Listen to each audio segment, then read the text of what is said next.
Hello, everybody, and welcome to Friends of the Force, your Star Wars talk show for all things in the Star Wars universe. I am your host, Brad, and welcome to the main show. We are back again here, and today is going to be a little bit of a fun conversation. We're talking Star Wars video games. So it's been quite a while since we've talked anything in this realm. I think last time was back in the summer when we previewed Fallen Order during E3. That was like our third episode of the podcast, so we've come a long way, almost 90 episodes later, and many nights of no sleep. But joining me today on the podcast is none other, finally on the show, Alex Kane. Alex, how's it going tonight? Hey, pretty good. How's it going? Glad we finally got together to do this. Yeah, absolutely. So Alex, I'm super excited to have you on the show because I feel like for so long I've been wanting to talk about Star Wars video games, and today specifically we're talking about Fallen Order quite a bit, even though it's been a couple months since we've played it, and talking about as well our top 5 Star Wars video games. And as I was looking through the list of everything that's ever come out, it was actually really much of a struggle to figure out what my top 5 were. There's so many different choices. Mm-hmm. It's ridiculous. There's been so many games since the Atari came out so long ago, but that's what we're going to be talking about today. But before we get started, did you want to give yourself an introduction for some of our listeners who might not be familiar with you in the Star Wars community? Sure. Yeah. Like I'm a freelance journalist who tends to write about video games. I've written a lot about Star Wars. And yeah, I've written for, I did the oral history of Morrowind for Polygon, was like my probably most popular thing that I ever did. I wrote a book on Knights of the Old Republic, which we'll probably talk about later. And then that was from Boss Fight Books, released early 2019, and was pretty well received, I think, hopefully. It was a lot of fun writing that. And then I wrote for StarWars.com for like 3 years. I've written for, covered E3s for Variety and things like that. So I'm kind of all over the place. And right now I'm recapping the Clone Wars Season 7 for USAtoday.com. So, yeah, just kind of all over the place. Yeah, speaking of the KOTOR book that you wrote, we're definitely going to rely on you for that area because I haven't actually played KOTOR before. And it's one of those games I've always wanted to at some point get to, although Sure. I never am sure I will, because I know I would get sucked into it pretty easily. But we'll definitely be relying on you for that one. But Sure. Before we get into the video game section of the show, there's 2 bits of news up front for the Star Wars universe, one of which is non-video game related, and the other will kind of transition us into our topic today. But so Joby Harold, he was brought in recently to head the Obi-Wan Kenobi Disney Plus series as the new writer. So this comes after back in January, Hossein Amini left the project, and we kind of found out that Obi-Wan was getting put on hold a little bit longer. I think now they're shooting in 2021 versus what was supposed to be August of this year. So Joby Harold, he surprisingly doesn't have any TV writing experience, it looks like, but he has written for Awake and the recent King Arthur movie that came out, both of which don't have the best of Rotten Tomatoes scores. They're pretty bad. So that was an interesting choice. And he was executive producer on John Wick 3, which I do like that movie. And he's also working on a new Transformers series for Paramount. So how about you first, Alex? What were your thoughts on this hiring? And for me, at least, it kind of seemed like a bit of a shakeup in this series and in this production. Yeah, I mean, it seems like behind the scenes there's been like some rocky moments with Obi-Wan where they want to, nail a particular tone or pace or something, and they've, like put things on hold. And of course now we've got the coronavirus putting everything kind of in a slowdown anyway. But I was really excited that the screenwriter from the movie Drive, which came out in like 2011, I think, with the actor that I like so much, Ryan Gosling. Yeah, Ryan Gosling. Drive has like an incredible cast, incredible movie. Oscar Isaac's in it, is like the Star Wars connection, of course. But yeah, he wrote that, and it was fantastic. It's sort of a really stylish, slow burn crime flick, and so I was really excited that somebody who comes from that kind of pedigree was going to be working on a character like Obi-Wan, because I look at Obi-Wan as sort of one of the sort of sacred pillars of Star Wars. The character goes back to A New Hope. Alec Guinness, he was kind of classing the place up on day one. George Lucas, this, hippie kid with some money from Fox making this goofy movie in the desert. Obi-Wan is a big deal to me as a fan. So this guy who doesn't have any TV experience, and Awake, I think, is the Hayden Christensen movie, right? Where he's like, it's like a weird psychological horror movie. That's the Awake, probably from like 2003 or something? I think so. Yeah. I've seen some screenshots of it. I think it's like Jessica Alba and Hayden Christensen, so another Star Wars connection. But I don't know. I'm hoping that he's just merely doing another pass and maybe finding places to kind of expand on what's already there and add, because maybe it had a very like sort of slow pace, and they were like, well, The Mandalorian was very successful at these things that it did. I'm trying to be optimistic because I want Obi-Wan to be good. But yeah, it sucks to see, like the people who were originally hired, who are very exciting and promising, kind of, But that, it happened with Lee Brackett on Empire Strikes Back too, where, they had to pass off the screenplay and it got, completely rewritten and expanded on. So, I mean, these things do happen, but I don't know. My outlook is kind of negative at the moment. Like with Obi-Wan, it seems like they're having a lot of issues, and it could be a while, right? It could be a while. Yeah, I think of the the Simpsons meme I always go to, where Homer's shaking the 8-ball and it says outlook not so good. That's just kind of my mood right now with this hiring specifically. And I'm sure he's a great guy. I'm sure he's worked hard to get to where he is today, but in terms of taking the largest media conglomerate and the largest IP probably to ever exist, and to put this guy in charge of a character that, like you're saying, is such a huge legacy character and carries so much weight in the universe, it's a bit questionable with no writing experience. And especially when we're trying to advocate for more representation from women and people of color to have these sorts of background roles, that's something I would like to see more of, because I don't know if necessarily a woman or person of color with as little experience as he has in the TV writing realm, I don't know if they would have gotten the same opportunity. So that's where I kind of get a little bit, I don't know about this hiring, but time will tell. I mean, hopefully it ends up still being a pretty great script, but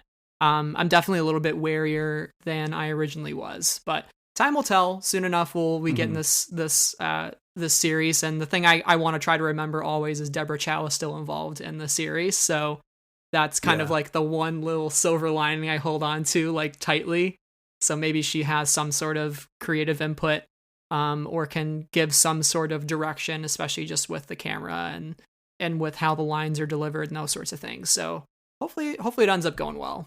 Yeah, her 2 episodes of The Mandalorian were my favorite 2 episodes. So, I'm dying to see more Star Wars from her if we can get it. So hopefully everything pans out, and, who knows. But yeah, I mean, he's a white dude, and it's like every time there is a press release on StarWars.com, and they're like, hey, look at this exciting announcement. It's, the 2 Game of Thrones guys, or it's, Jon Favreau. It does get a little predictable. And people are going to rightly criticize them for that until they change it, and not to discredit either all the people of color or women who are working on Star Wars, but just to say that, Deborah Chow is directing, so we don't need any more women involved behind the camera. That's just like not a good way to approach this. Like, we should involve as many women as we possibly can. There's never been a woman screenwriter in Star Wars before, so why not have both a woman director and a woman screenwriter? The sky's the limit there, and we should advocate for those kinds of opportunities, because it's very, very important. And if we want Star Wars to look a different way and speak to all different kinds of people, that's kind of the steps that we need and the company needs to start taking in the future. I want to see a press release headlined by a non-white male at some point. Yeah. Yeah. And like you said about opportunities, people, they got to take risks and give opportunities once in a while. Like in Star Wars Battlefront 2 in the campaign, I don't know how many people already have heard this story, but there's a great scene in that campaign. And I don't know if I want to say which one it is, just in case people can tell, because it's like you watch this very quiet, emotional, character-driven scene, and you're like, this is an incredible moment in a video game. And who wrote it, Janina Javankar, who plays Iden Versio, wrote that scene like at the set. That was all her idea. And so, would she be hired to write a Star Wars video game off the strength of that one little scene? Probably not. But like, the point is yeah, they're so risk averse, a company like Disney.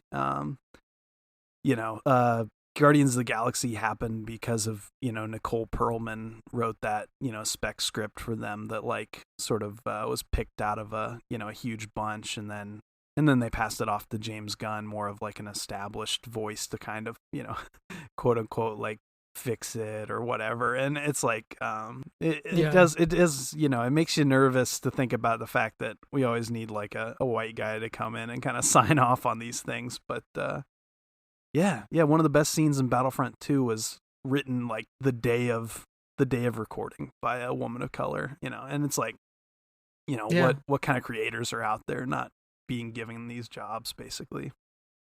Makes you wonder. Yeah.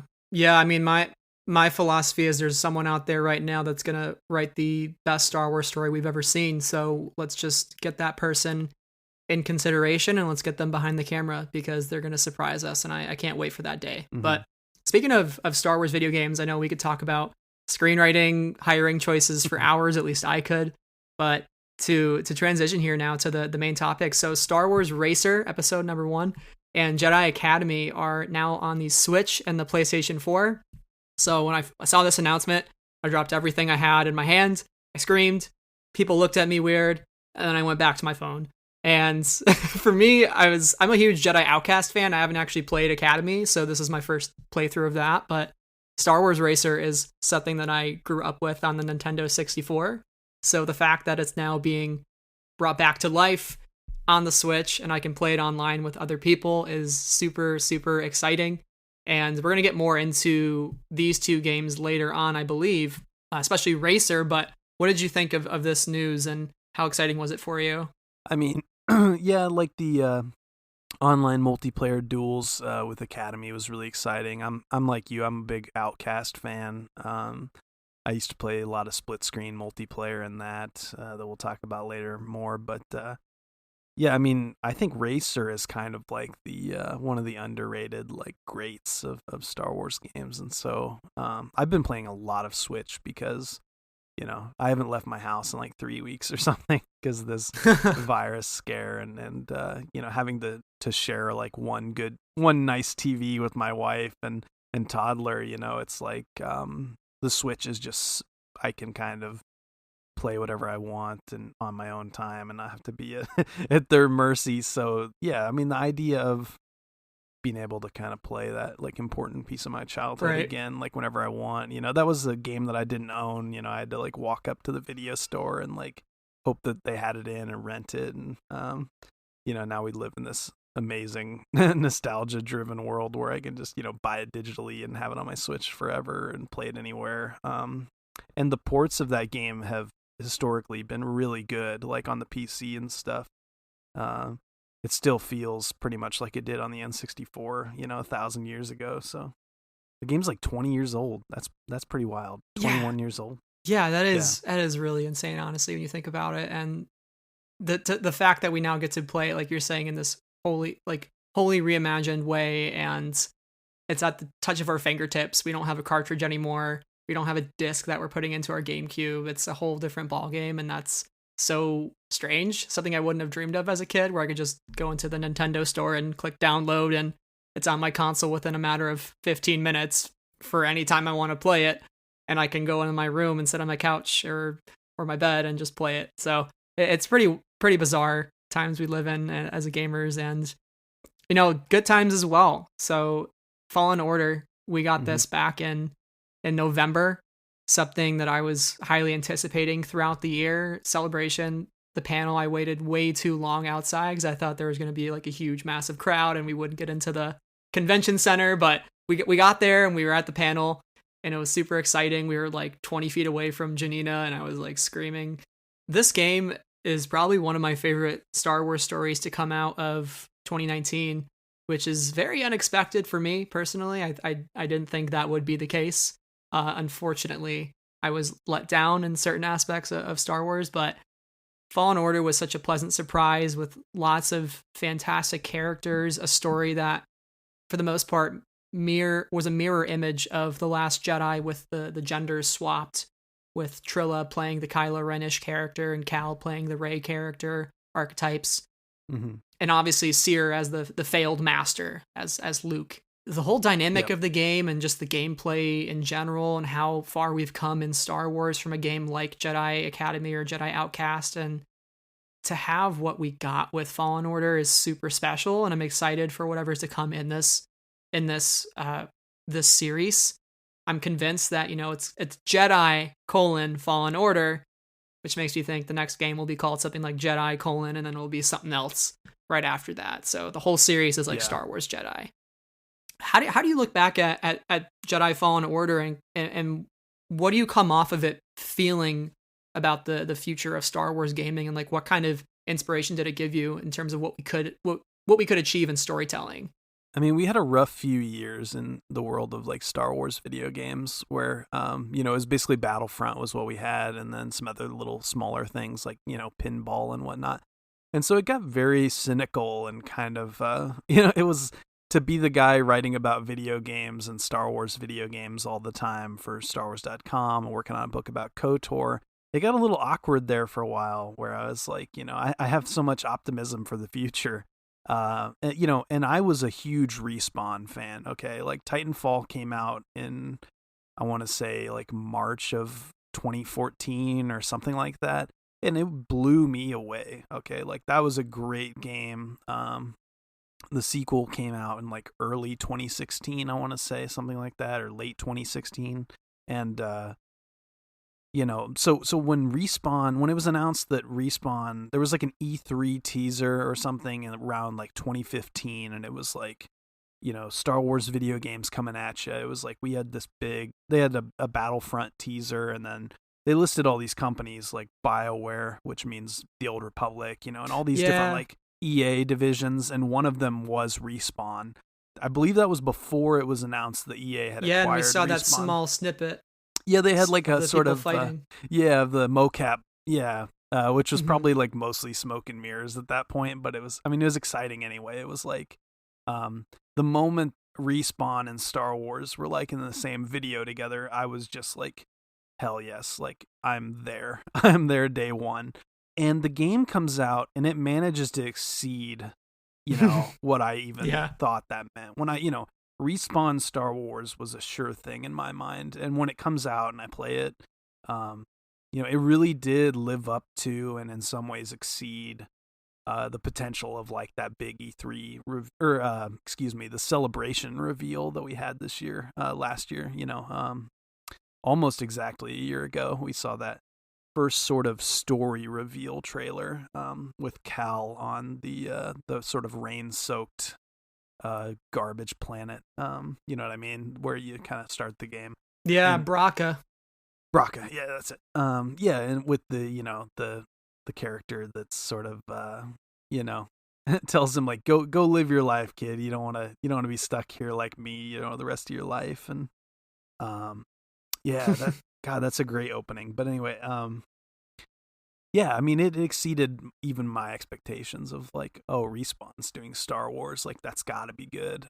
Like they really took their time with it. It was like must have been a 4 or 5 year kind of back and forth, and then really heavy development for probably 2 years or something. I don't know, but a lot of talented people working on that project, and it paid off.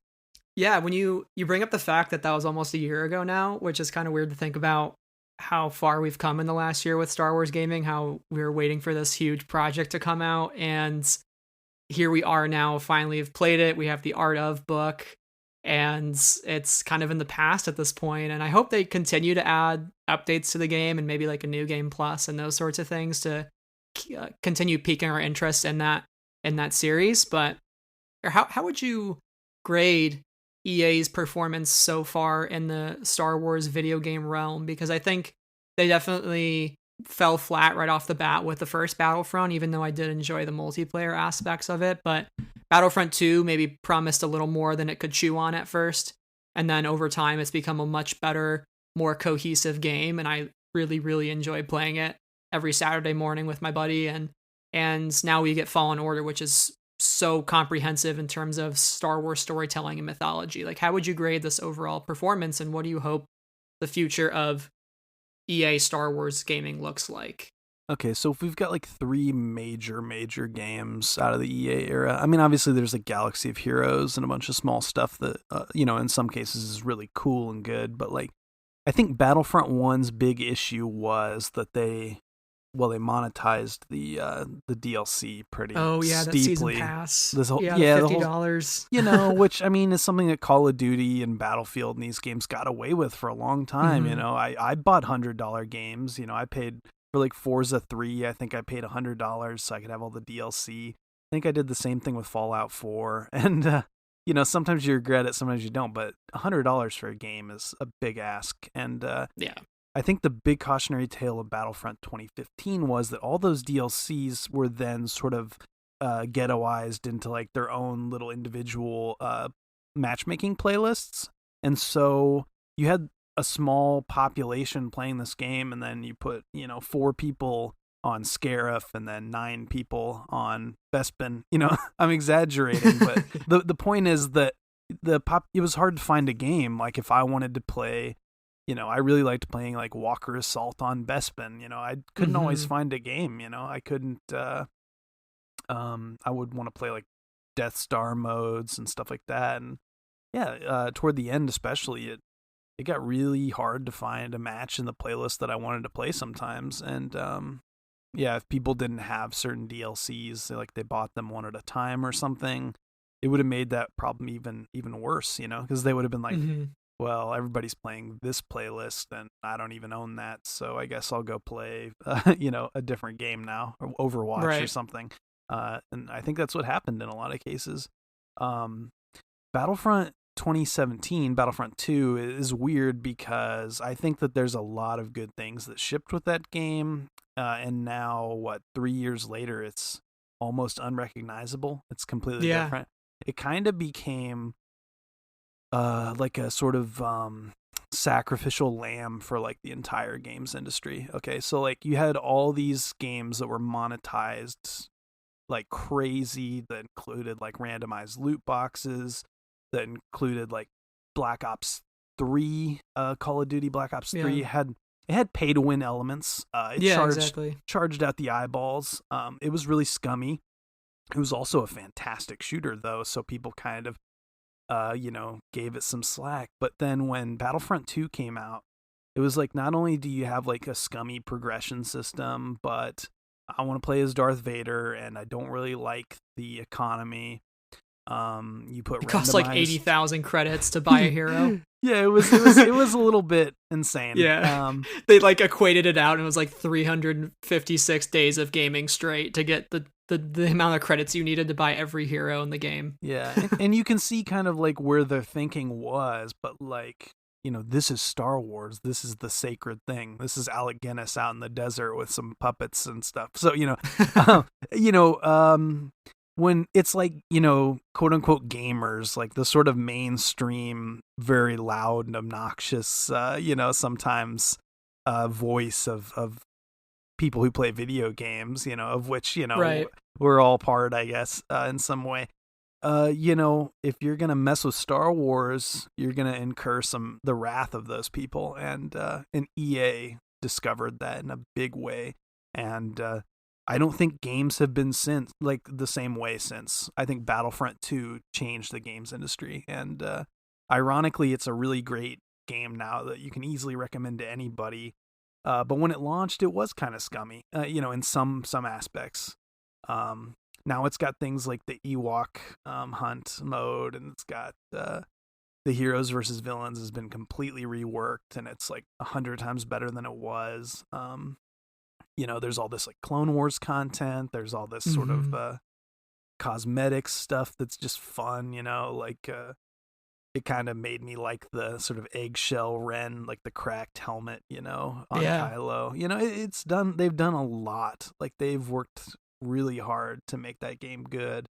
And yeah, I mean, I can't think of a game that's made like a better comeback in certain ways. Absolutely. It is the comeback kid of Star Wars gaming, because I put that game down originally after 2 weeks post-launch, and I was like done with it, and I didn't see the point in putting time and effort into something that was going to take me a year and a half to grind out and get the things I wanted to get in the game. Whereas now it's like, okay, you pay $20 to get everything that you need in the game, like all the skins and all the character outfits, and you have all this other content now available to you, and you get community updates from the EA team, and they let you know what's going on. So it's very much a more communicative effort from the company's part to let the fan base and the player base know what's happening, which makes us want to come back more.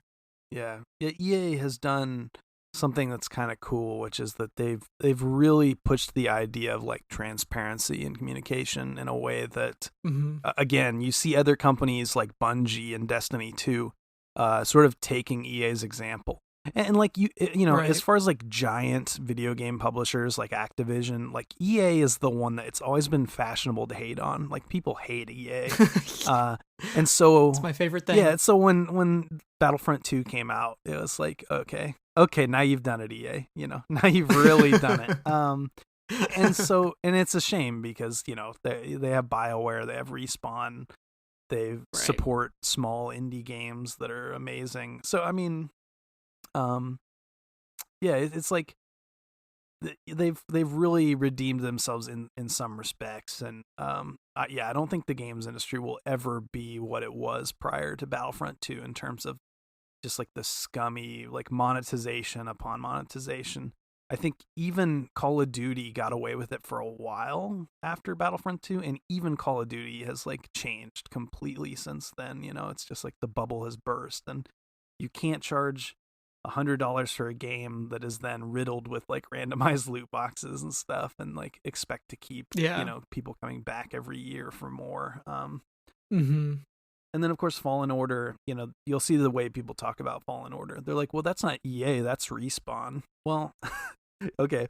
But then you look at the way that they talk about BioWare, which is another, like, it's a company, it's a studio on its own, but it's owned by EA, sort of like Lucasfilm is owned by Disney, and it's just kind of the world we live in, is everybody has a parent company. I'm owned by Pepsi Cola. Anyway, no, but like people talk about BioWare as though it's synonymous with EA, but with Respawn, they're like, no, those guys made Titanfall 2. Okay, that's not EA, that's Respawn. And Fallen Order comes out, and it's like, yeah, this doesn't feel like an EA game to sort of the mainstream. They're like, where's the loot boxes? Where's the season pass?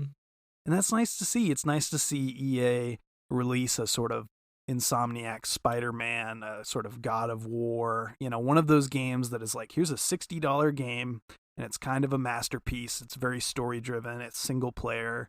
Have fun with it. And, they did it. And it was a success. Like it's kind of the dream Star Wars game in a lot of ways. It's sort of a good game first, and then it happens to be Star Wars, I think that's kind of what you want too. You don't really want to feel the claws of the corporate parent company taking over the creative vision of the game. So when you look at a game at like Battlefront 2 at first, you could feel EA's influence with the loot boxes and all those things we're talking about. But with Fallen Order, it's such a just purely from a mechanics and gameplay perspective, almost flawless in a way, and you feel that creative spirit from the Respawn team. You don't feel like EA had like this really exertive control over the situation to like make it a monetization opportunity or anything like that. So then you just go back to viewing it as like a oh, Respawn made this game, whereas something like Anthem was like a huge failure at launch. So it's like, okay, that's not a BioWare problem, it's an EA problem. So you go to the parent company and blame them first. So it's nice to see that wasn't necessarily the case with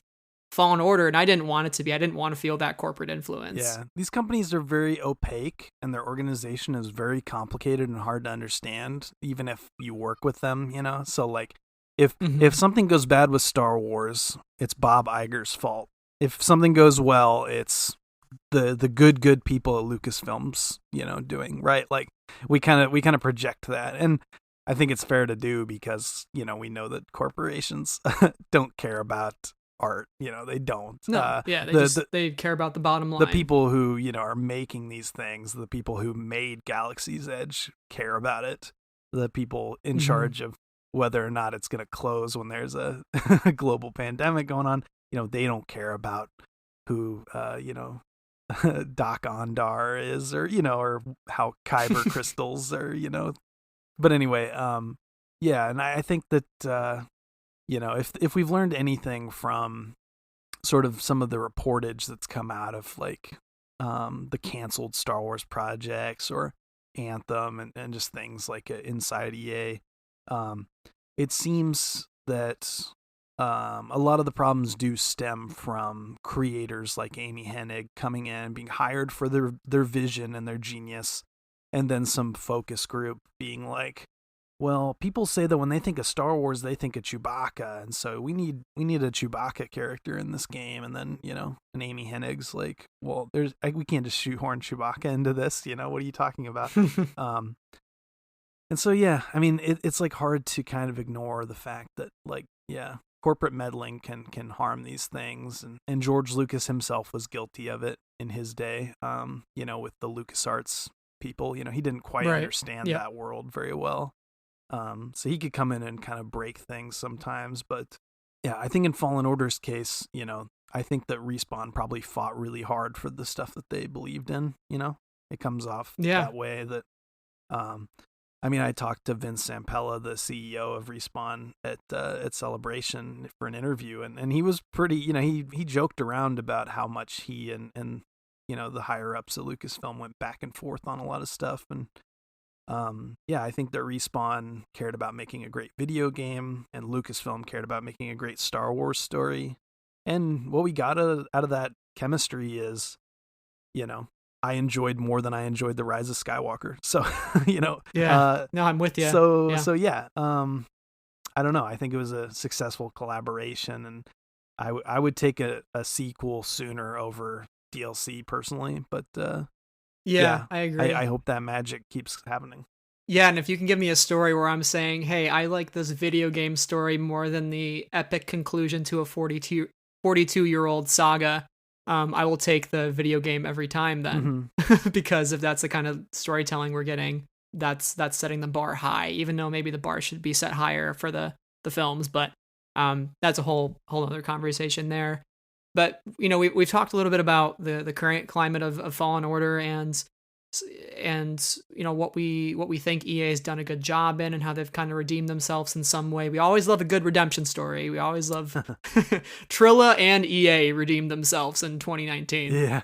So, and speaking of Trilla, by the way, for Friends of the Force listeners, if you're a new listener, I did interview Elizabeth Grew-Young, who is the voice of the second sister in Fallen Order. So she was on the podcast back in November. So if you haven't heard that interview with her yet, go check that out, because it's very, very good. And she's a lovely human being. She's super positive, and she really is passionate about Star Wars, and she's very protective of Trilla. So she's a lot of fun to listen to. But Alex, let's go back in time now. Sure. So our video game careers as gamers started long time ago. For me, it started as a N64 kid in the 90s, and that was kind of near and dear to my heart. You know, backflipping like Mario through Peach's castle and trying to find, you know, different weird spots that I could get myself into. In the Star Wars video game realm, let's go through our top 5 Star Wars video games. So how I'd like to do this is count from 5 down to 1. And I think we share some numbers here. So let's start with our number 5 favorite Star Wars video game. And there are so many of them, but let's start with your number 5. So my number 5, I put Racer, Episode 1 Racer, that we said is coming to the Switch like very soon. So Yeah, that came out in 1999. I think it came out about a month before The Phantom Menace. So, yeah, I mean, gosh, talk about a game that somehow holds up, 21 plus years later.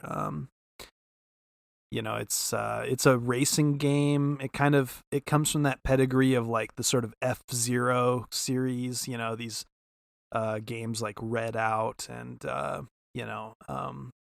what's the other one, like Thumper, that sort of like hyper fast science fiction. It's not like Forza, it's not like Ridge Racer was on the 64. It's a sort of hyper speed. You got like a boost that you can do sort of like Anakin does in the film. You've got all these goofy aliens and the different kind of pod racer designs that are just amazing. It feels very sort of Doug Chang. It feels like, oh yeah. And so many movie tie-in video games throughout the years, Phantom Menace included, but, on through today, they try to like take the entire sort of IP and bottle it up into one thing. And Racer took like the opposite approach, and they're like, the best thing in this movie is this 9-year-old kid risking his life in this race sequence that is just like, George Lucas's finest hour in some ways, and they're like, we're just going to extract this 30 minute sequence, make it into a video game. And there's something very pure about it. It's so Star Wars. It's so George Lucas. Yeah, it's just, you've got sort of planets that you didn't see in the movie. And you have Jake Lloyd and Lewis McLeod doing the voices, coming back as Anakin and Sebulba. Yeah, I mean, you get the original actors in there, which is pretty unique. And it did come out one day before The Phantom Menace. Oh, a day, in okay. theaters. Yeah, nice. I'm nice. actually getting this from your Replaying the Classics article on StarWars.com. So coming straight from the source, Alex. I knew that at one point, but then once you hit 30, you start forgetting things the minute after you write them down. But I mean, earlier I couldn't remember Ryan Gosling's name, so you've got kind of a glimpse into what the quarantine has done to my brain. But gosh, I mean, it's just a fun racing game on the N64 back when, like, that was the era of like Cruisin' USA and it was very just polished and smooth and it's an arcade racer. We should make that distinction. It's not like it's not meant to be a simulation. It's meant to be kind of like somewhere between Mario Kart and Forza. Something that like anybody can pick up, but like you can sort of achieve mastery over it and really get good as especially I think there's certain pods are like more difficult to use. I always kind of tried to pick one somewhere in the middle. I've never been like great at the game, but I mean, it's it's a good time. I'm gonna have to face you on the world of Malastare. Yeah. In a couple weeks here, whenever they release the game. But as long as both of us beat Ben Quadraneros, I'm happy. Yeah, that guy deserves to lose. Not a fan. Yeah. I hope the matchmaking works. I hope there's matchmaking like in Jedi Academy, where we can just kind of drop into the same time. And I don't know how to work exactly, but I hope there's online functionality. I assume there will be, but I'm not sure. Yeah, I think that said there's going to be 16 player. Oh, awesome. Co-op or something like that. Amazing. So for my number 5, I got another 90s classic here. So I got Shadows of the Empire, which came out in 1996 from LucasArts. This was one of those games that completely entranced me as a kid. I always watched my brother play it. I still have my Nintendo 64 with this cartridge. I have the Donkey Kong edition, so it's like the see-through green Nintendo 64 that you can see all the parts inside and everything. It's really cool. But when I would play Shadows of the Empire, Dash Rendar obviously is a huge character that I know a lot of people want back in the Star Wars canon. He kind of just is like one of those random smugglers who is very Han Solo-esque, and playing as him throughout the game during these really pivotal battles, like the Battle of Hoth is where you start out in, and you eventually go post Return of the Jedi, and you're helping out Luke, and you're racing speeders through Tatooine, and you get Prince Sizor, who's a complete scumbag of a person, having moments too, like facing Boba Fett and IG-88 on a train. It was just so thrilling as a young kid, and there were so many levels that I couldn't actually beat because I was so bad at the game, but I just enjoyed being immersed in the world somehow. And also, it was really kind of the first effort from LucasArts to build this like integrative story throughout comics, books, a soundtrack, a video game, and they kind of make it this huge multimedia project, which I think in some ways The Force Unleashed later became as well, and then now again with kind of Fallen Order. And I think what they hope to achieve maybe with something like Project Luminous. But Shadows of the Empire will always hold a special place in my heart. I don't know if you ever got around to playing that game or what your thoughts are on it. Yeah, so I played it, it was probably the first Star Wars game I ever tried. I sort of rented it from Family Video, and, I could get past the Hoth portion of the game, and that's like, I don't know, I love the Hoth part, but once you get to like Ord Mantell and you're trying to get to IG-88. God, it's so hard. It got really punishing. It's sort of like the Dark Souls of Star Wars games, except this Dark Souls has cheat codes, and you have my permission to use cheat codes on this game because damn, it really is punishing if you try to just take on IG-88 without a cheat code because and there's codes I think to unlock like. There's like a tester code that like the game testers at LucasArts would use, and it's like our testers rock or something like that. And if you enter that, it unlocks like all the missions, so you can hop around and like try them all if you kind of just want to dip into it for an hour or something. But it truly was, I think, the most ambitious Star Wars game of its time. It was like 5 or 6 different game engines all cobbled together into one. The people who made that game like almost killed themselves making it. I mean, they truly they had Nintendo sort of watching over their shoulder on one hand because it was like a big sort of launch title for the N64. I don't think it launched necessarily. I can't remember. I think it came out shortly after because they couldn't get it to be a launch title if I recall correctly. But so see, on one hand you have George Lucas looking over one shoulder, and then you have Nintendo looking over the other. And these very talented people just, broke their backs making this game. And the fact that it's as good as it is and it holds up as well as it does is really astonishing. I think I like the game more now than I did in 1997, or 96. I like the game more today than I did back then. And limited run games just put out like a, collector's edition that I bought.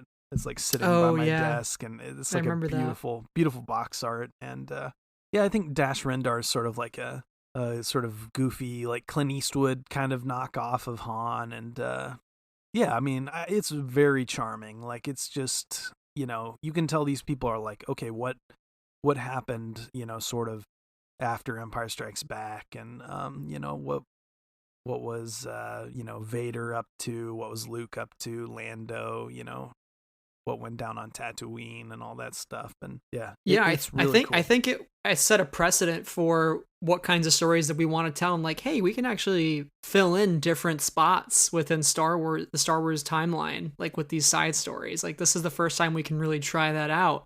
Yeah. And see how it works and see how people view the main Star Wars story through the lens of these new characters and these new events. And that kind of leads me to our number 4, which I know we definitely share.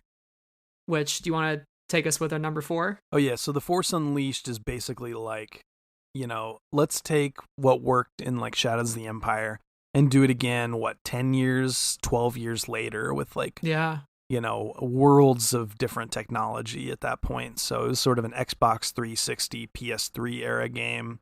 You had Sam Witwer, who, now is mostly known as Darth Maul. But back then, he playing Darth Vader's like secret apprentice sort of during the kind of dawn of the rebellion. I guess the idea was the pitch behind the game with like Hayden Blackman and these guys at LucasArts. They must have thought, well, since George sort of scrapped the scene with like Padme and Mon Mothma that was originally in Revenge of the Sith, they're like, okay, we can now tell the story of like the birth of the rebellion again, since it wasn't in episode 3. And they did that with this sort of the Star Killer character, and then Juno Eclipse was sort of the Imperial defector, kind of like the Finn before Finn in some ways, I guess, Yeah. The Juno Starkiller relationship was something I was very, very fond of. Yeah. I shipped them. Yeah, it was good performances. It was like when video game cutscenes were starting to really get good, and you could they put like emotion into those characters and performance that we're only really just starting to happen. I think Blur Studios kind of started that with some of their cutscenes that they did for like Spider-Man 2, the game and stuff. But and like the Marvel games, but. Yeah, I mean, it was another case of like, okay, we've got a gap in the canon and the continuity. We've got this pitch for like how we could achieve it and kind of make everything fit, sort of. And the idea is like the Death Star is under construction. It's sort of like a skeletal husk out in space, So I guess that's a spoiler, my bad, but the game came out a long time ago. So it's been 12 years. Yeah, I mean, you got too like Ram Koda, who's kind of like the Kanan Jarrus before Kanan Jarrus. He's the blind swordsman, Yeah, they're fighting sort of alongside Starkiller. They're based off the same sort of samurai character from like Japanese pop culture whose name escapes me at the moment. But a lot of those ideas in Star Wars get recycled in various ways. I mean, Saw Gerrera and Rogue One and stuff like dates back to the rough draft in some ways of Star Wars. There's sort of these things that never go away and they get kind of repurposed, and I'm sure that's true of a little bit of everything. The Spiders and Rebels have their sort of roots in like 1978 or 1979 paintings by Macquarie and so forth.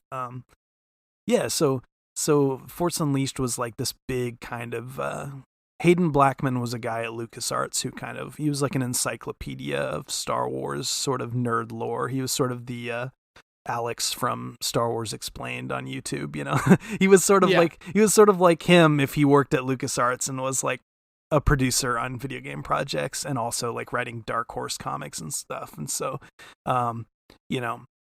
his ideas carried a lot of weight. He was a voice, he was influential on like Knights of the Old Republic, even though like all he has is a credit on that game is like special thanks to, but like, he was an important figure at LucasArts who kind of really knew the canon in the way that, many fans do. And and I think something really unique too about The Force Unleashed was not only from a pitching standpoint, going to George Lucas and bringing this new idea that we hadn't really thought of before. What if Vader had an apprentice that he was keeping secret from the Emperor? Like, that's a pretty convincing story.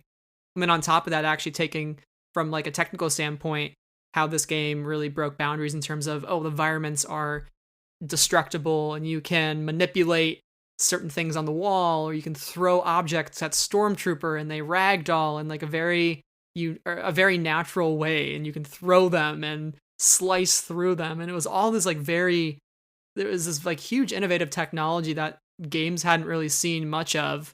And that was really unique. And as a kid growing up playing The Force Unleashed, you just feel so powerful and it's so much fun. And even though it is over the top, and I don't think I would necessarily want another character as strong as Starkiller in the the new Star Wars canon, because I think it is sometimes too over the top. It was just so fun. It was just fun to hop on the game and completely just take over. Yeah, it was a very like epic cinematic story, but a lot of times Star Wars games are kind of reactive to like industry trends. Like Battlefront is just kind of like doing what shooters have always done in some ways, but like Force Unleashed, like those physics were pretty cutting edge. The way that you would like pick a Stormtrooper up and the Stormtrooper would react to the fact that you're like getting ready to kill him, and they would act scared, and you could like sort of ragdoll them across the great canyon and TIE fighters are flying by, and you can throw them into the TIE fighter and stuff. And I guess a funny connection that I'd never really made before, but like in 2008, I guess like Anakin Skywalker got 2 apprentices in 2008, right? Because like Ahsoka would have been introduced in 2008 as well. So that's kind of like a funny little thing that happened between Starkiller and Ahsoka got introduced in the same year. So that apparently Anakin Skywalker really needed an apprentice that year. But which It's goes got, to like, show you. apprentice withdrawal syndrome. Yeah. I don't know. It's just like a funny little thing that they shoehorned that into the continuity. People must have been freaking out back then. I wasn't as online in those days probably, but yeah, it's just kind of funny. Some other fun facts too. Catherine Tabor actually played Leia in this video game, and Jimmy Schmitz returned for Bail Organa. So two important people in the Star Wars universe. I always love seeing Bail's name pop up whenever I can. And Amy Beth Christensen, this is also another fun story about this game, but when they originally were doing concept art for Star Killer, she drew Star Killer and actually looked exactly like Sam Witwer, but they didn't actually have any sort of frame of reference for Sam's face or what he looked like. So that's kind of how he ended up landing the role. And I know he's talked about that in like a couple interviews before, but I think that's really funny that this character was basically drawn to look like him. And it's like, hey, that guy looks like Star Killer.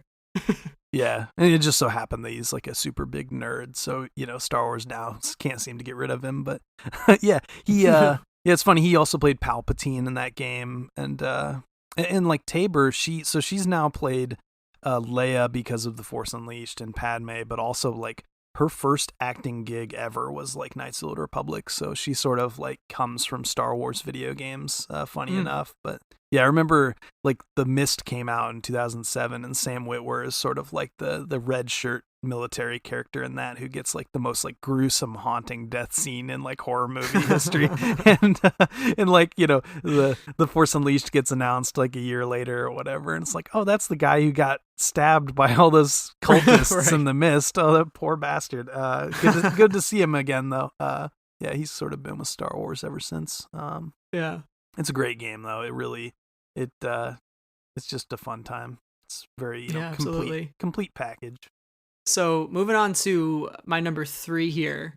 So Star Wars Bounty Hunter. This came out in 2002 from LucasArts. Returned Tamora Morrison to the franchise as Jango Fett.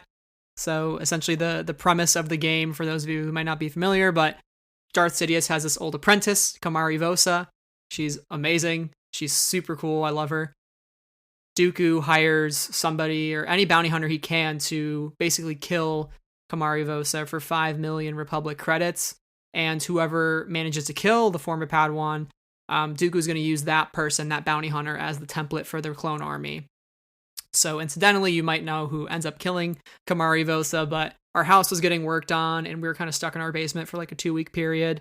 And I just had my GameCube and Bounty Hunter, and I played that thing through and through, like as many hours of the day as I possibly could. And it was just super fun, dual wielding Jango Fett's weapons and flying around the city of Coruscant, tracking down new bounties and either keeping them dead or alive. And just it was almost like the expansiveness and huge vision, ambitiousness of Force Unleashed before Force Unleashed came out, in a way that this started to kind of fill in more connective tissue within the Star Wars universe and give some sort of explanation as to how the Clone Army came about and why Jango Fett got involved. But definitely something that holds a close place to my heart.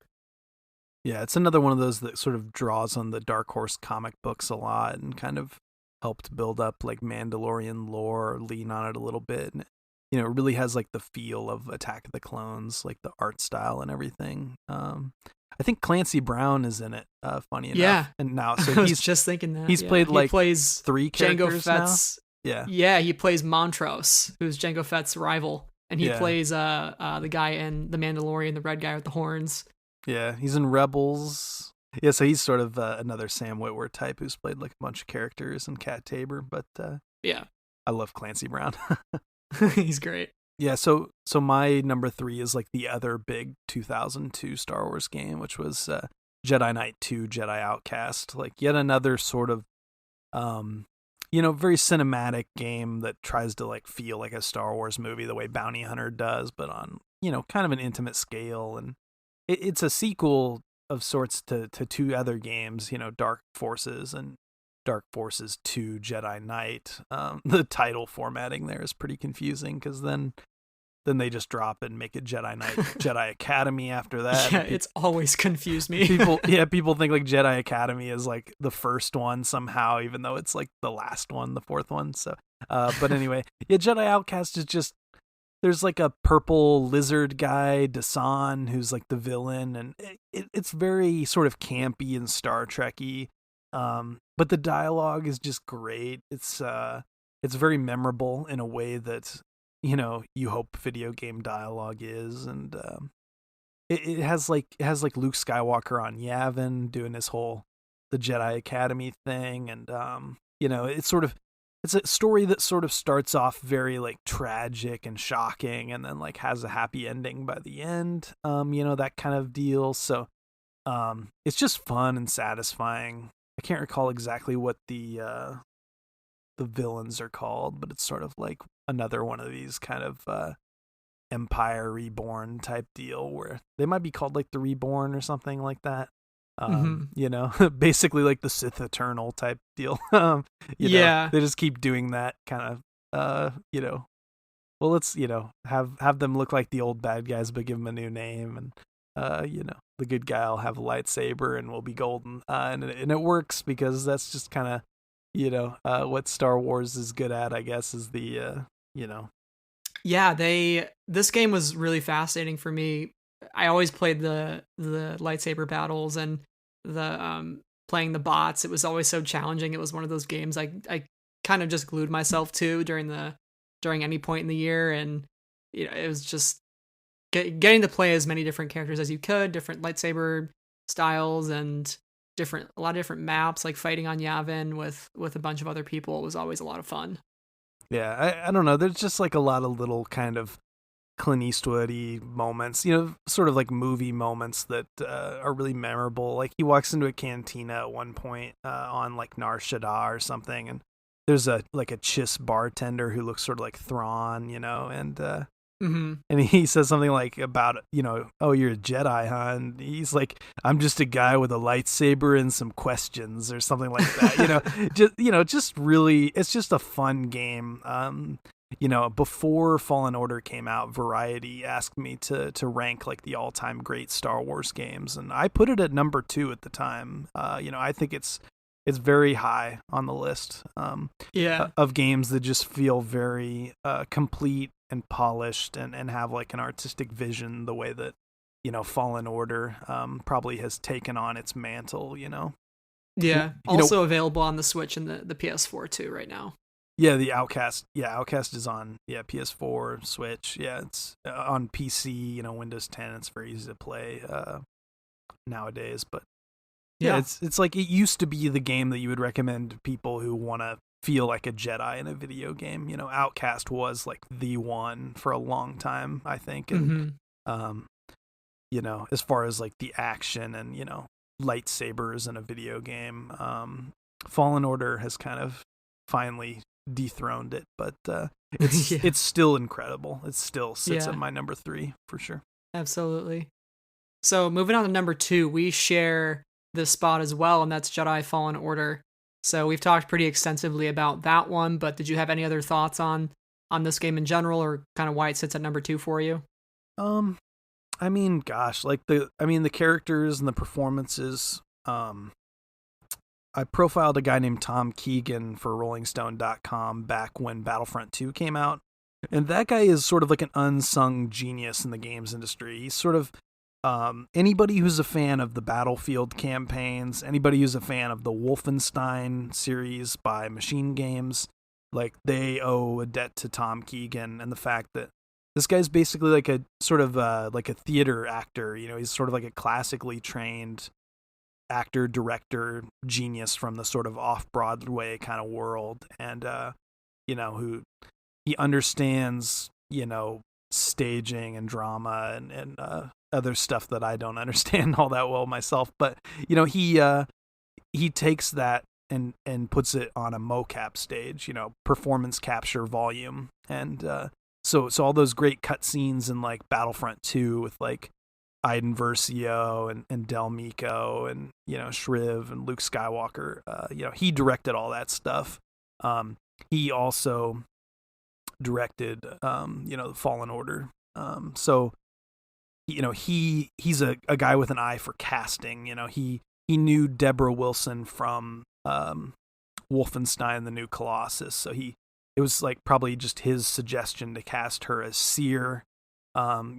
So when I found out she was in the game, I was just like, oh hell yes, Deborah Wilson, like one of the geniuses of old school Mad TV, is gonna play an ex-Jedi in Star Wars. Like hell yes. And I think we have Keegan to thank for that. And it's a dramatic, like I said, it's better than The Rise of Skywalker. I mean, damn. Like I think Trilla, I came away from the game being a big fan of Seer and of oh gosh, I'm doing the Gosling thing again where it came. I know who you're talking about. It's the Night Sister, girl from Dathomir. Yeah. Marin, Night Sister Marin. Yeah. Sorry, it's been a long one. proper nouns gone from the brain, but Night Sister Marin.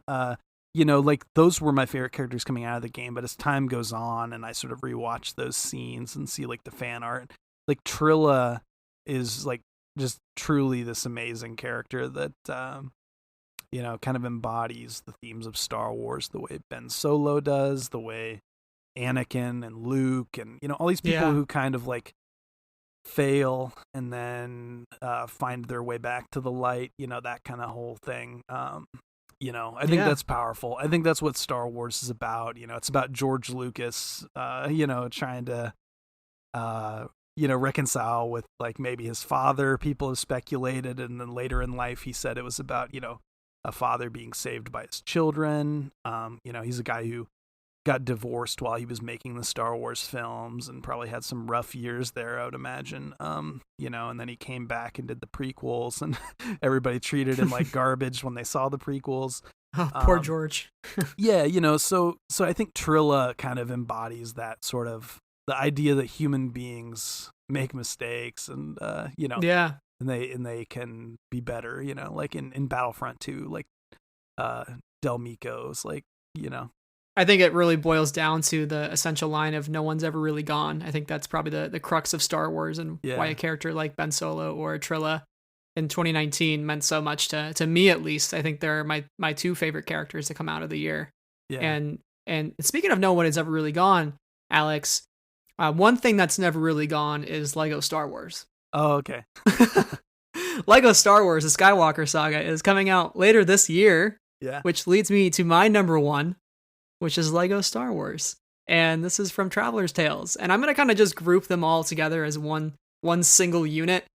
But this was one of those games I was just so obsessed with as a kid.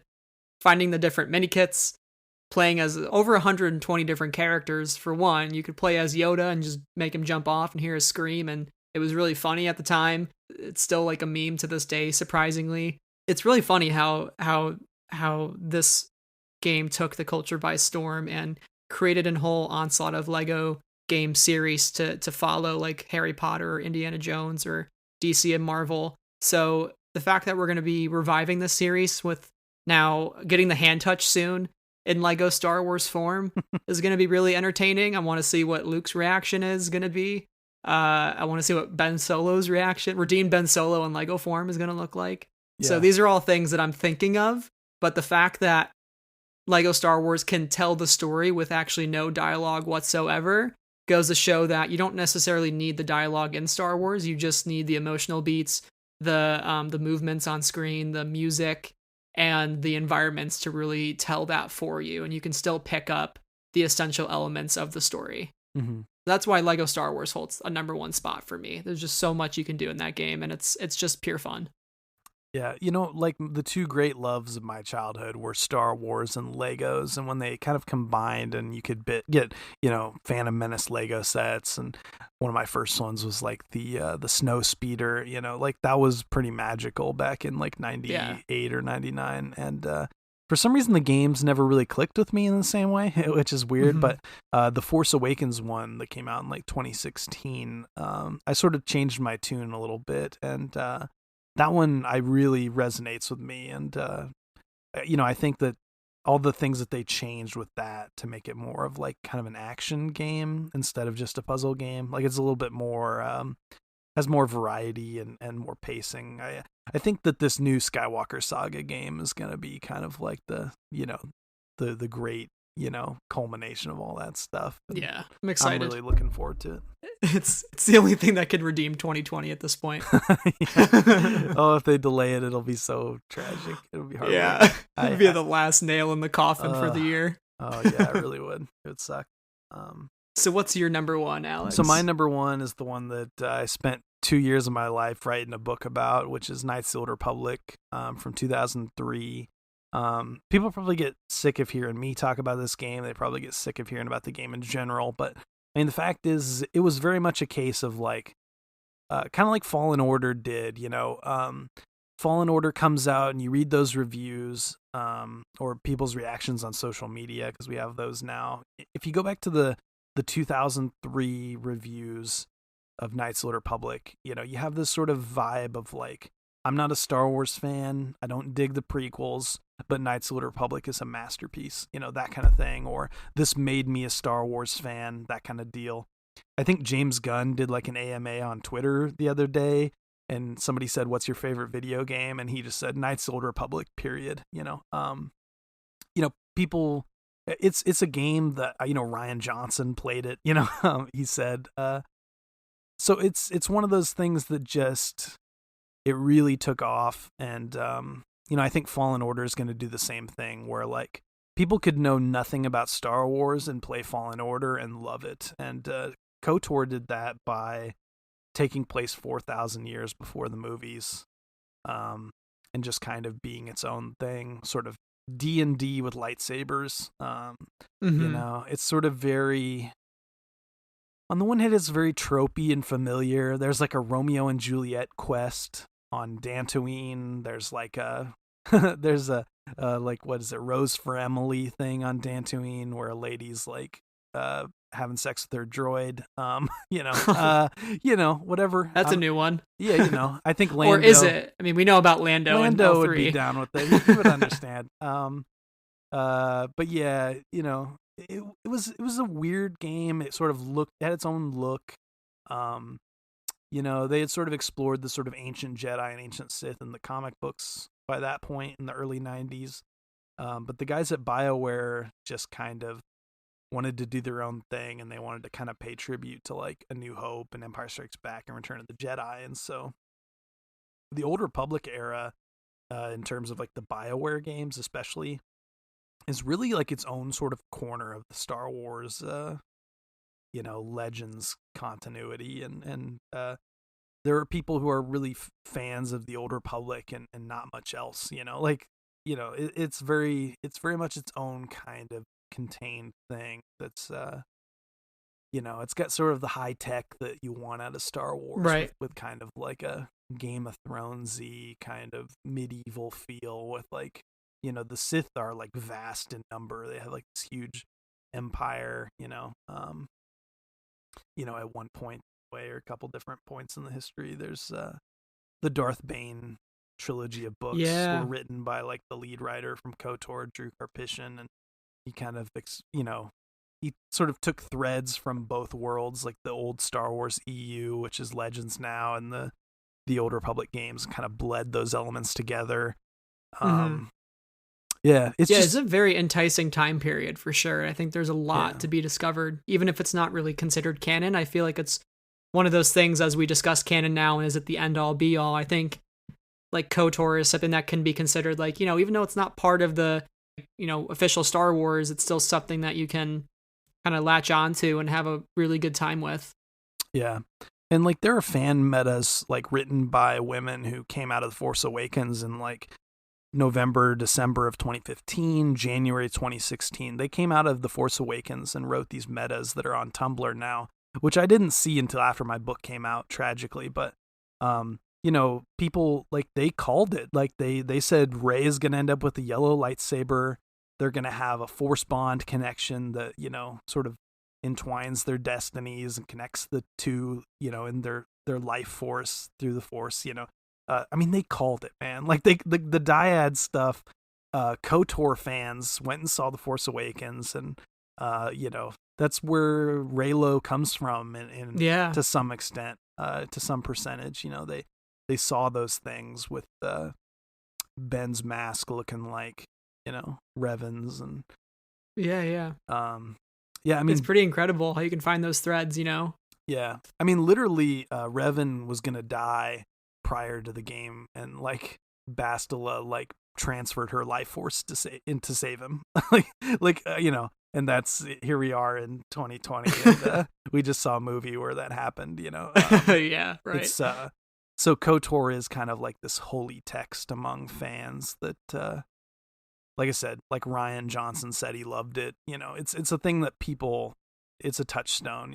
The story group, is never going to forget about it. Somebody asked Kathy Kennedy about it at Celebration, and she's like, "We talk about that all the time," because people just love it that much.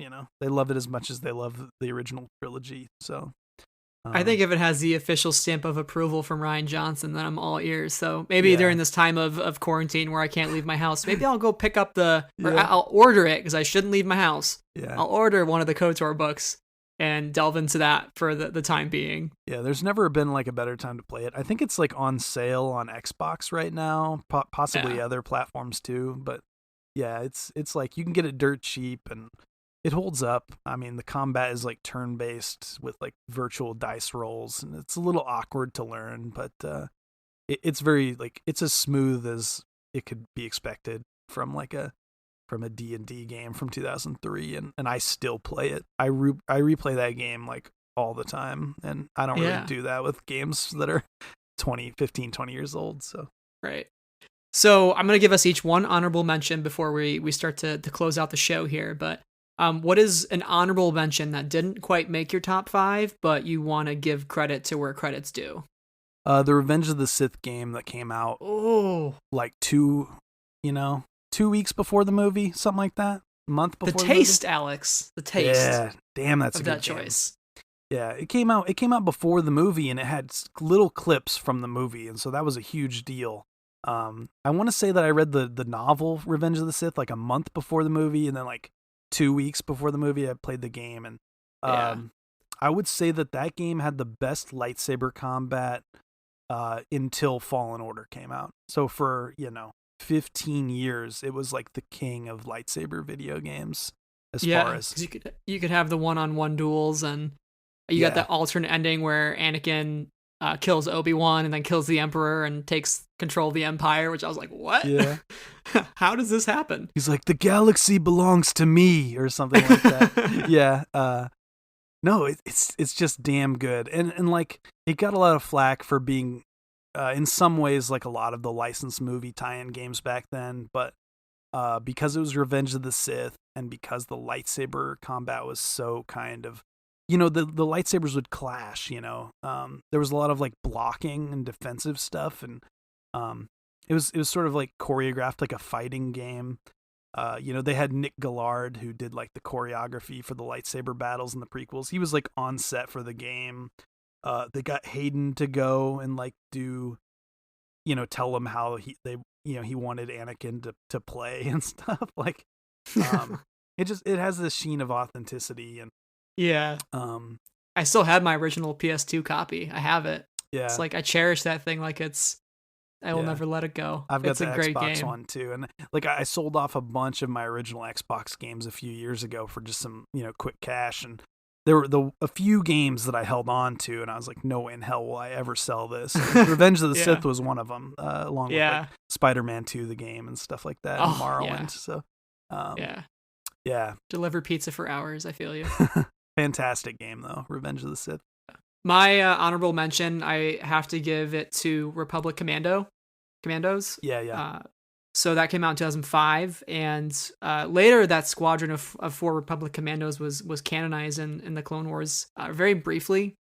Mm-hmm. They were shown coming out of a transport shuttle, but this game was super fun. I actually just played it for the first time last year. I bought it on the May the 4th sale last year. I think it went on sale, and I played it throughout the entire day and for a couple weeks. I still haven't actually beaten the game. I think I have maybe 1 or 2 levels left, but I really like the squad dynamic, the teamwork aspect of it where you have to set up your characters in certain spots as to really like specialize their traits. You know, you have the one guy sitting back and he's kind of the riflesman. You have the engineer who's kind of hacking into stuff, and they each have their own unique style. And I kind of saw that with the Bad Batch in the recent Clone Wars arc. I felt like the Bad Batch really mirrored Republic Commandos in a way, but I just love this kind of close-knit group of clones who were special in a way from the rest of them. And I always like a story like that, where it's like kind of the black sheep of a much larger organization, like the ones who don't necessarily go with, or they go against the grain, you know. And I feel like the Commandos were that. So even though I didn't originally play it, I'd never had an Xbox, so I was never able to. I didn't get one later till the 360, but now that I have the means to play it, I bought it, I loved it, and that is my honorable mention. Yeah, it's fantastic. It really holds up much better. It's another one like Shadows of the Empire that I can fire it up now knowing how old it is, and I enjoy it more today than I did when it launched. You know what I mean? It's a weird thing that happens with some of these old games that didn't seem fun back then.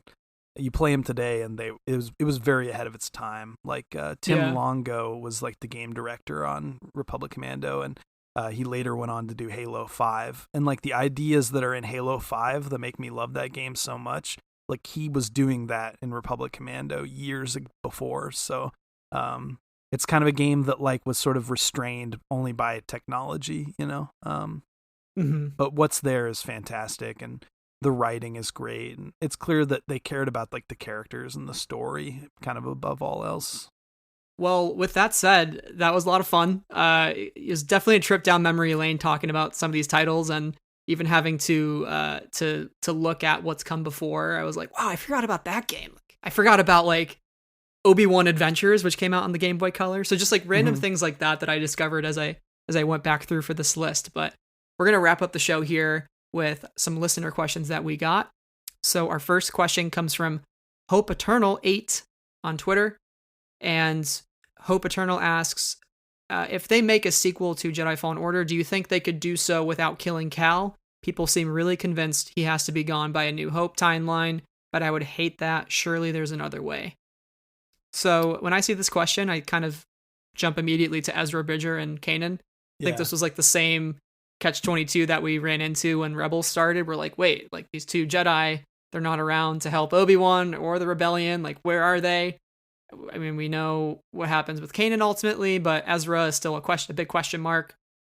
So who's to tell, you know, if Cal's story continues, or it will continue, what's to happen with him? But they could do some kind of maybe weird world between worlds stuff. I mean, we've seen him go kind of there through the ancient vault to get that holocron that he eventually destroys in the game, but that could be a kind of place between places that he maybe watches over, sort of like Cordova, or he travels around and explores more elements of the Force on his own without needing to really involve himself in the larger fight.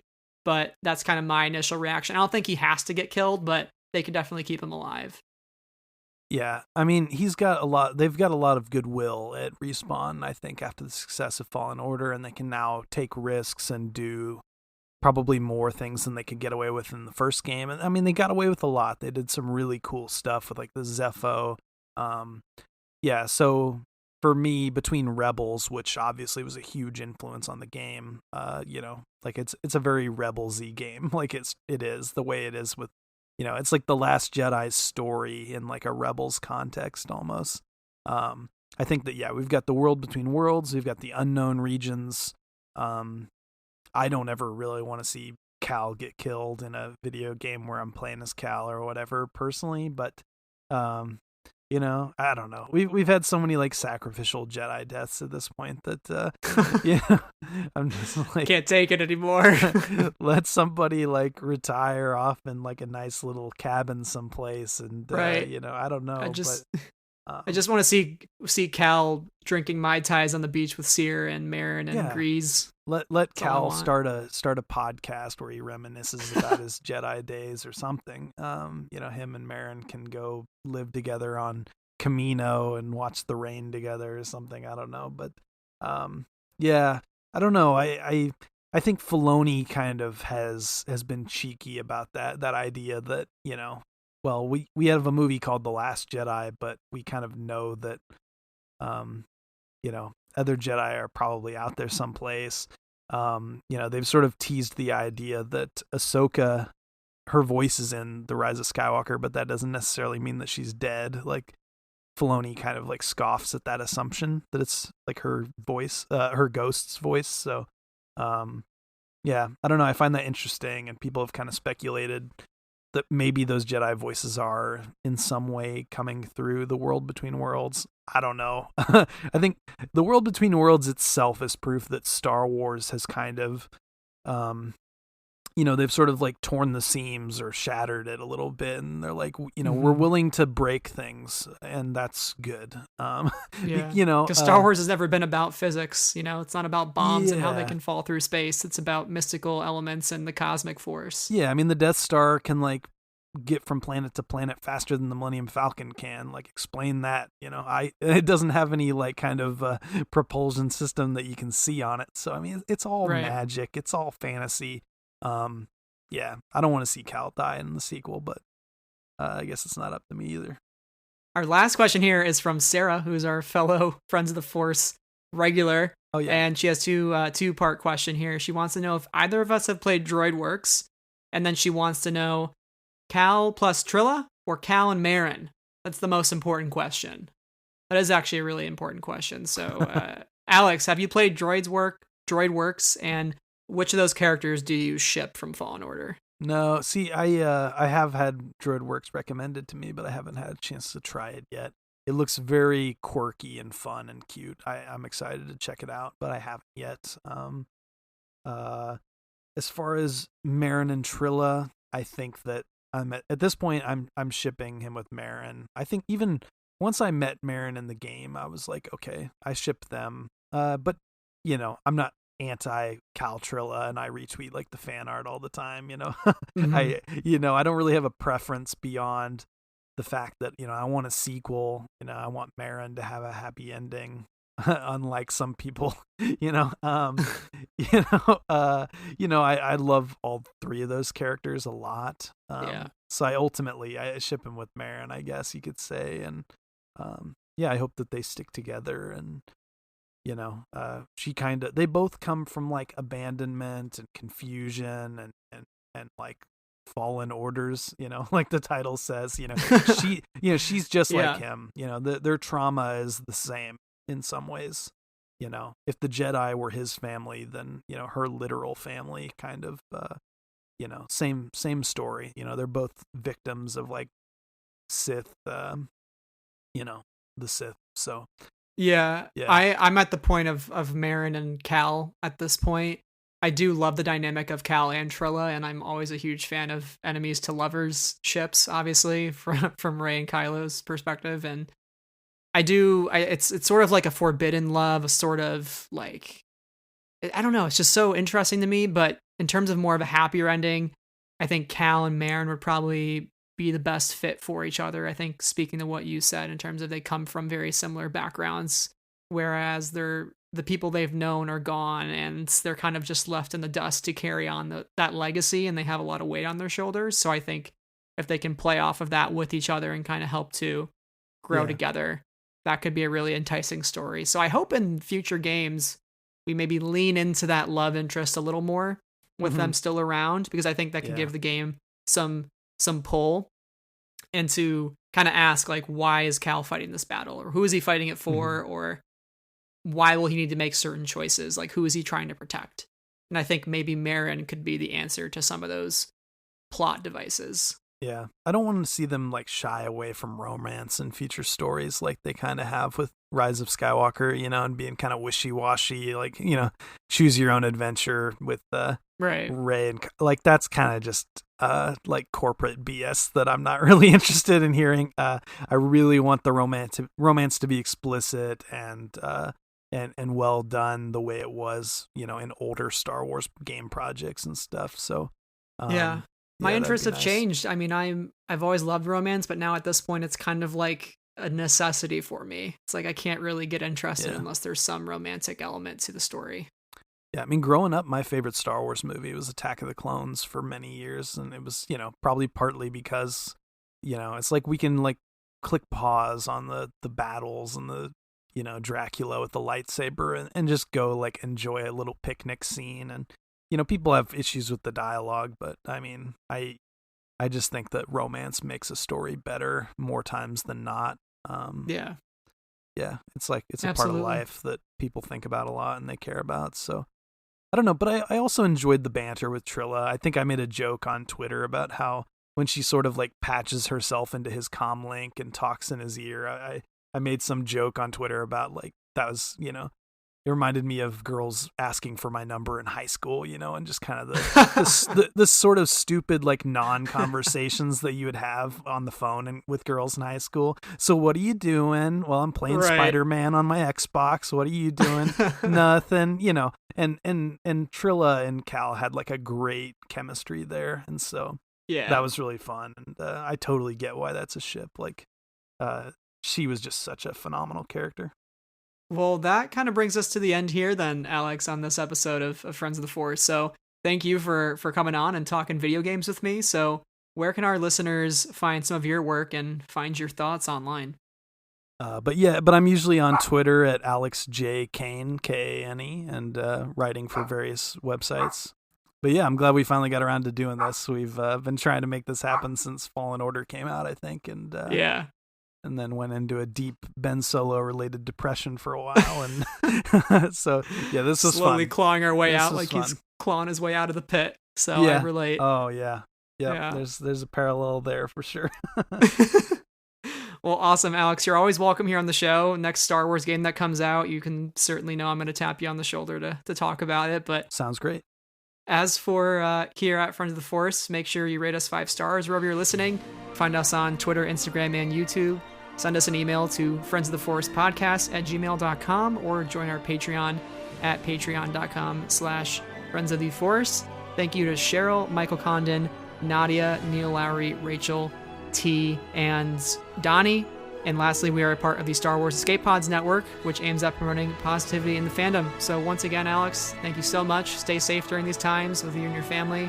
As for all of us here, though, we are all ones with the Force. We are all friends of the Force, and may the Force be with you always.